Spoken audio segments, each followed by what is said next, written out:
This is the IELTS listening test. You will hear a number of different recordings and you will have to answer questions on what you hear. There will be time for you to read the instructions and questions, and you will have a chance to check your work. All the recordings will be played once only. The test is in 4 parts. At the end of the test, you will be given 10 minutes to transfer your answers to the answer sheet. Now turn to Part 1.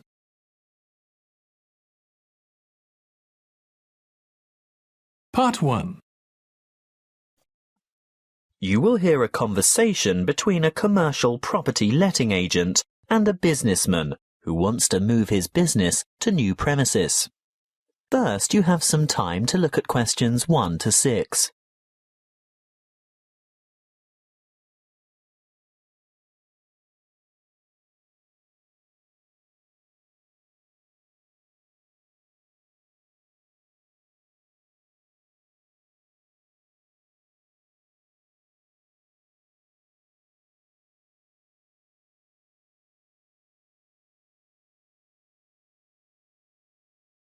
Now we shall begin. You should answer the questions as you listen, because you will not hear the recording a second time. Listen carefully and answer questions 1 to 6. Good morning. Mr. Rich, isn't it? That's right. Raymond Rich of ICT Industries. ICT Industries. Just a moment while I put that on the form. Now, you're looking for new office space, is that right? Yes. Our present lease is due to expire soon, and as the company's expanding anyway, we need to find somewhere to move to. Do you prefer the suburbs, the city, or a commercial zone on the outskirts? Well, currently we're in a very pleasant suburb, but as I said, we've outgrown that building as we've got to move anyway. I think the city centre is where we want to be, right in the heart of things. I see. Anywhere in particular?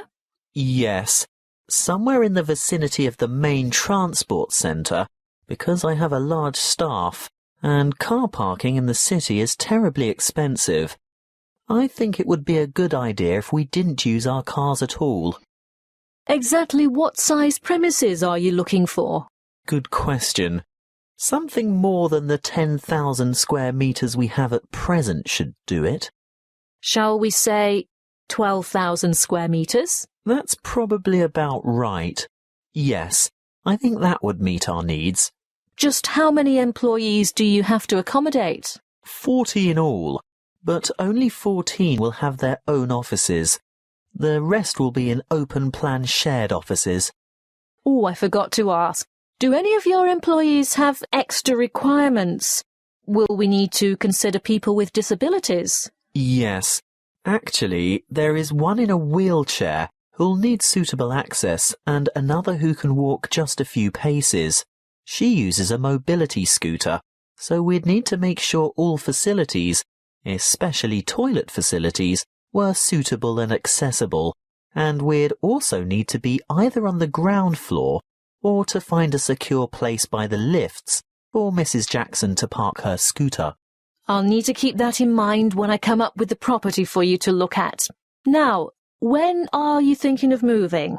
Well, our current lease expires in August, so we'd like to have the move completed by then, of course. Well, there is a very suitable property that I have in mind here in the city, but the owners want a lease signed by the end of this month, May. Ooh, too early, I'm afraid. I'd be ready to sign up by the end of June, though. Shall we say signed up by the 1st of July and moved by the end of that month? Definitely. Before you hear the rest of the conversation, you have some time to look at questions 7 to 10.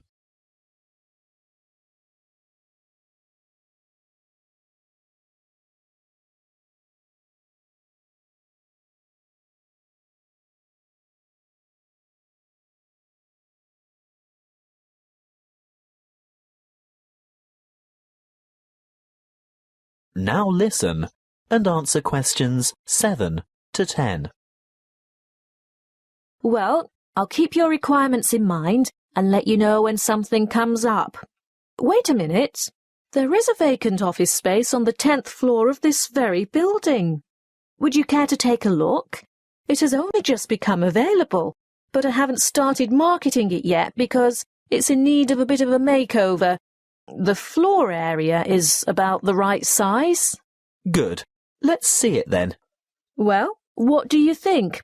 Elevator access is great, and the lobby area is roomy enough for that disability vehicle you were telling me about.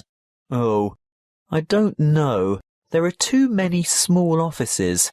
Would we be able to take out a few of these walls and make bigger work areas? I don't see why not. Most of them are just partitions. Obviously, load-bearing walls can't be touched, but there aren't many of those to worry about. What about kitchen and dining facilities? We like our staff to feel comfortable eating at work. If they go out for lunch, it often leads to extended lunch hours and lost time. Come this way. This is the kitchen. Ooh, it's a bit pokey. We'd need to enlarge it somehow. What's behind the wall here? There's just a storeroom. You could take out that wall and expand into that space. Then what would we do for a storeroom? Well, see that tiny office near the entrance? It has no external windows or natural light. It would make an ideal storeroom. Yes, you're right. The whole place is a bit dilapidated. Obviously in need of that redecoration you were talking about. And I don't just mean a coat of new paint. I think all the light fittings would have to be modernised. Those broken blinds have to be replaced, and this old blue carpet definitely has to go. I agree. That's something we can negotiate with the owner. But overall, do you think it would fit your requirements? Well, you haven't given me any indication of what the lease would cost. But before we get into that, what are the terms of the lease concerning length of tenancy? Well, generally in the city, leases are never less than 3 years. Oh? I mean, we don't mind signing up for that period of time initially, but we don't necessarily want to have to move after that. We've been in our last place for 10 years, you know. Well, the usual agreement is a 3x3x2. That's a contract for 3 years with entitlement to extension for 3 years, and then another 2 years after that. But let me speak to the owner first. And one more thing. We have to consider the time frame. Remember, my current lease is due to expire in August. Well, with reliable contractors, it shouldn't take more than a couple of months to do the necessary refits.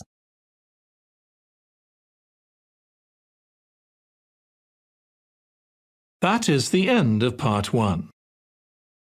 You now have 1 minute to check your answers to part 1.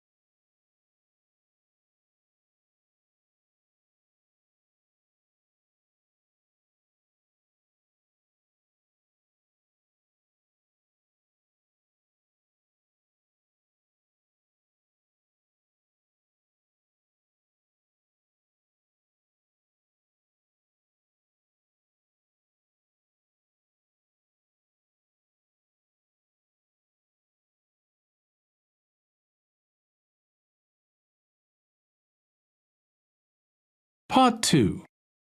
You will hear a student counsellor giving information and advice about further study. First, you have some time to look at questions 11 to 14.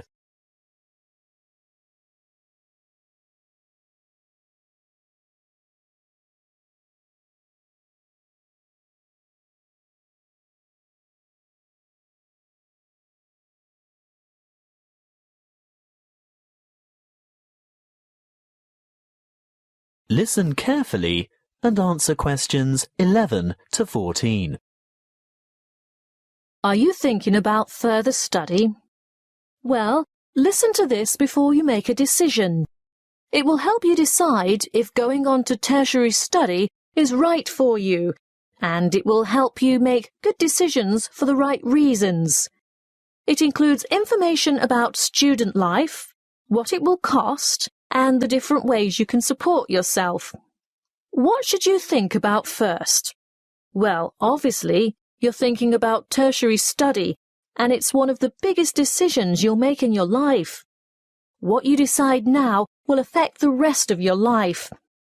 It's the last year of high school for most of you, and you're busy and under pressure. Perhaps you're thinking of going abroad, getting a job, or working for just a year or two to save some money before getting back to study. Let's assume you're choosing to continue studying next year.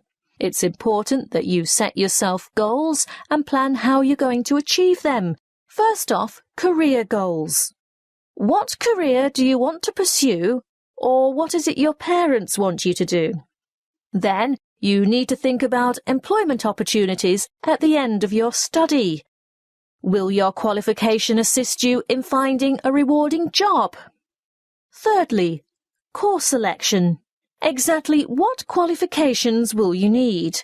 For instance, a degree, a diploma, or something else. Now we're down to study goals. The number of papers you can study at a time, and what sort of grades you would like to attain. Before you hear the rest of the talk, you have some time to look at questions 15 to 20.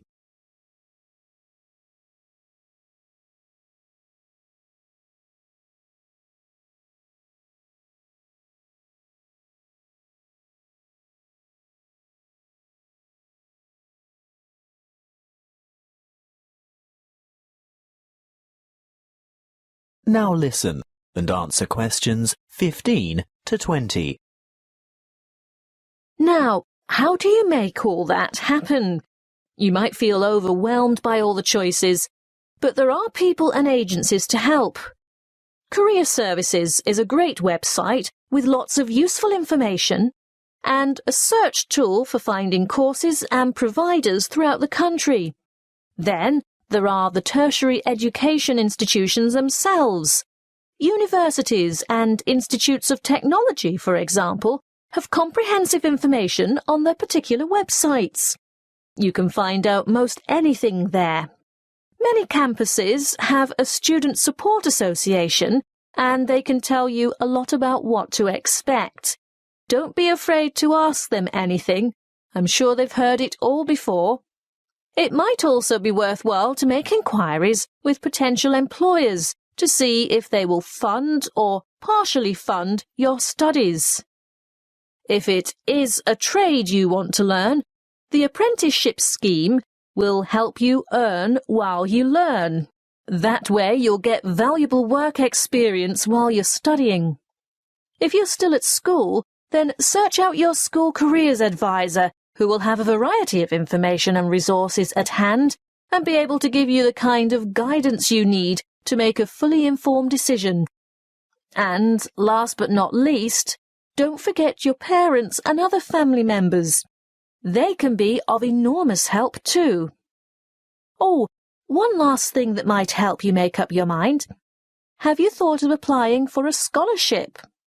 Some embassies, governments, and individual institutions offer scholarships to cover part or all of your study fees.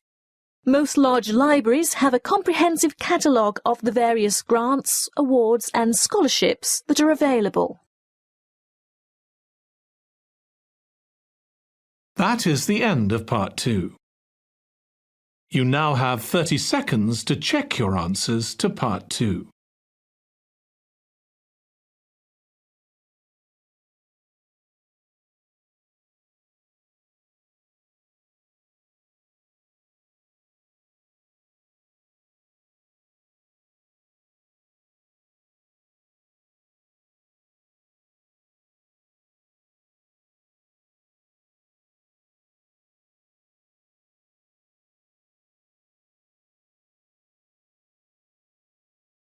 Part 3.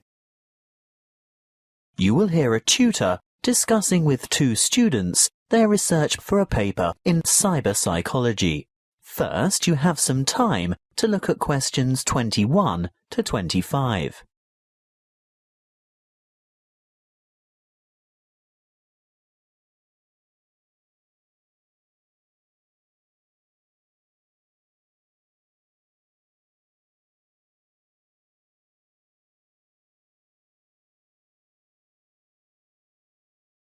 Listen carefully and answer questions 21 to 25. I'm very glad that the two of you decided to pursue this research topic, because I think it's not only much needed, but very relevant to current psychological concerns about addiction issues in young people. Now, tell me, how did you get started? Well, we looked around for problems, or perceived problems, that teenagers in general might encounter, and we came up with the extremely popular phenomenon of instant messaging and the implications that the use or overuse of this form of communication might have on teen behaviour. Then we decided to propose the concept of instant messaging addiction. By the way, do you mind if we abbreviate instant messaging to IM in our discussion? Not at all. But before you go any further, tell me something about the demographic sample you used. We chose a random sample of teenagers from Jiangsu province from a typical public middle school, and we considered this group to be representative of teenagers in urban China. We distributed 500 questionnaires and 450 were returned. The sample group was on average aged between 14 and 15 years. Internet addiction, or technological addiction as it's sometimes called, has been studied many times before. What makes your research different? Well, previous studies indicated that internet-dependent students are more likely to use instant communication, but we wanted to find out primarily whether IM addiction actually exists, and if so, what the symptoms are. And secondly, we wanted to know whether IM addiction could be predicted. And finally, whether addiction has an impact on academic performance. Quite a large undertaking. Tell me, what IM addiction symptoms did you identify among teenagers in your sample?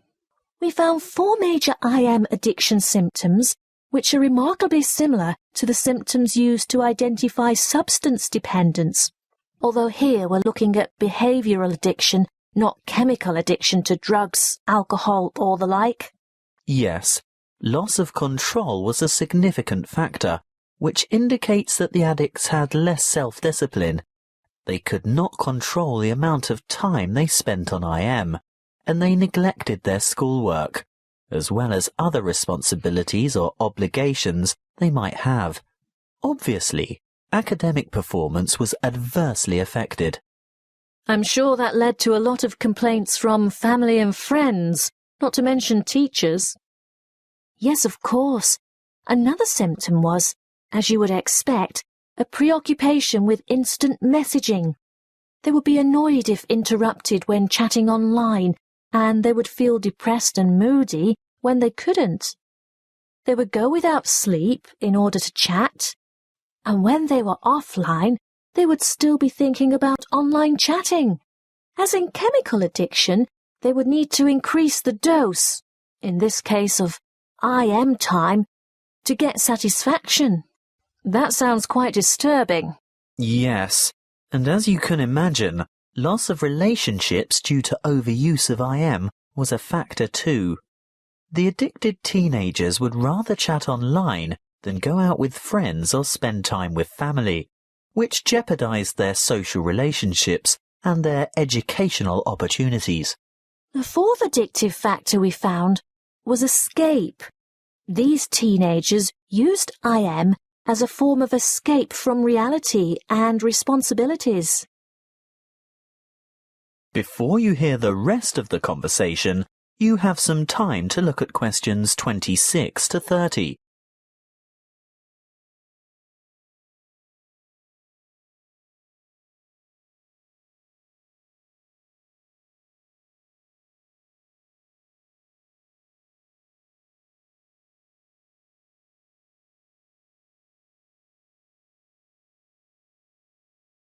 Now listen and answer questions 26 to 30.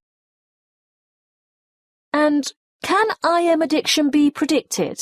Well, we found a definite correlation between shyness and IM addiction. Not only shyness, but also a feeling of alienation was a predictor too. Alienation from family, peers, and school. So the more alienated they feel, the more they look for affection, friendship, and social support through IM. Exactly. But interestingly, what we found was that alienation was a predictor for addiction, but not necessarily related to a high level of IM use. How do you explain that? One possible explanation we considered was that those who were not alienated would communicate frequently with their friends through IM, but addicts, on the other hand, are probably looking for friendship through online chatting with strangers. Look, we're just about out of time. I'm really looking forward to reading your paper when you've finished it. But before I go, can you quickly sum up your conclusions? By looking at behavioural patterns and psychological characteristics, we were able to establish that there is a difference between high level of IM use and IM addiction as such. And that there are certain positive predictors for addiction. And our findings showed that teenagers' level of use of IM affected their academic performance. So you're saying that IM addiction detracts from the students' academic performance? That's what we set out to prove, and there's absolutely no doubt. Addicted students perform badly at school. But what we also found is that there is a correlation between the level of IM use and schoolwork. So not just the addicts suffer low scores? Precisely. Our results show that the higher the level of IM use, regardless of whether addiction is involved, the more negative impact there is on academic performance. Your research shows then that not only should teachers and parents be on the lookout for those teenagers who might be vulnerable to IM addiction, but that parents should pay close attention and provide proper guidance and monitor their teenagers' level of use of instant messaging. Yes, that's it in a nutshell. That is the end of part 3. You now have 30 seconds to check your answers to part 3.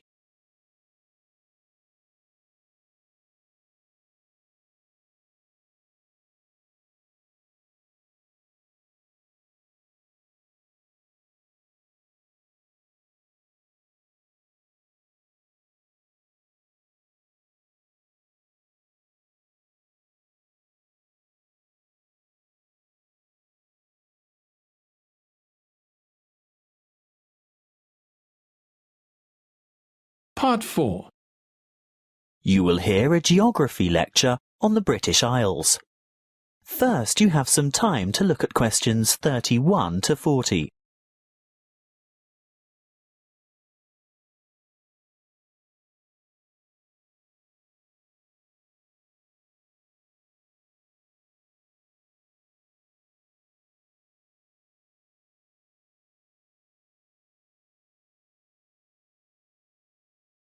Listen carefully and answer questions 31 to 40.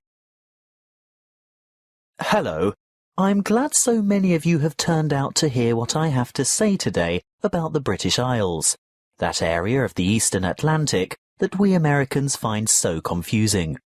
I'm afraid just looking at a map or a page in the atlas doesn't necessarily explain the geographic terminology.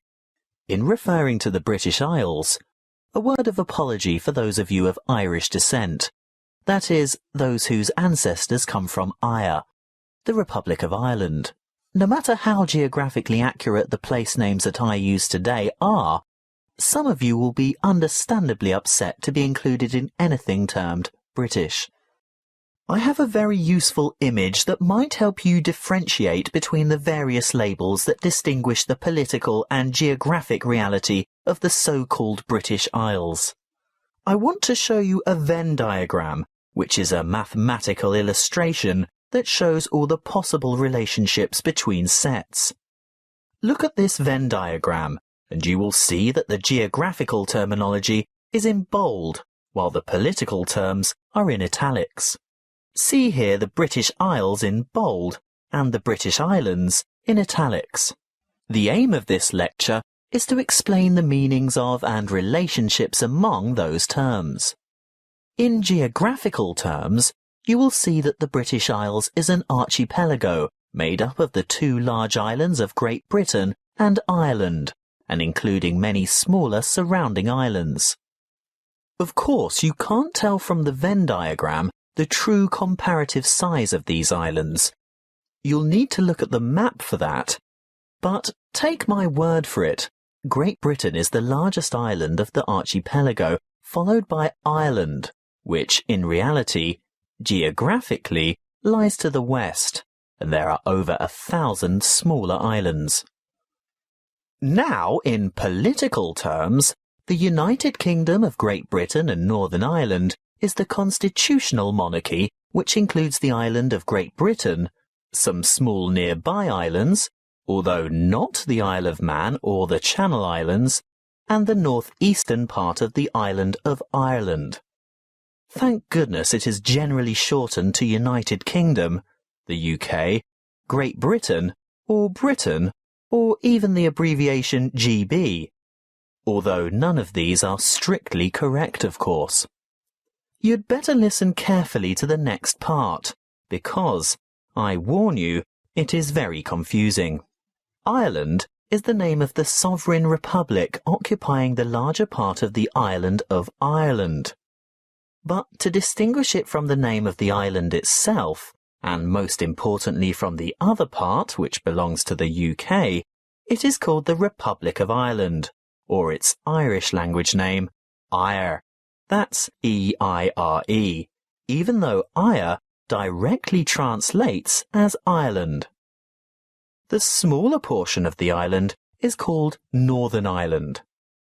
The partition of Ireland took place in 1922, after a great history of struggle that we won't go into here.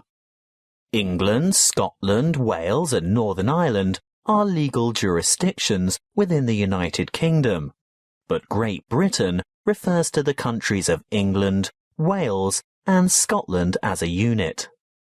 The British Islands contain the United Kingdom, the Channel Islands, made up of Guernsey and Jersey, and Isle of Man, which all have the British monarch as head of state. Interestingly, the Isle of Man, although governed as a British Crown dependency, has its own parliament, but relies on the UK for defence and in matters of external relations. So, you've learnt something about the geographical and political confusion surrounding the British Isles. Let's have a look at some of the linguistic confusion. To start with, there isn't an adjective to refer to the United Kingdom, so the term British is generally used.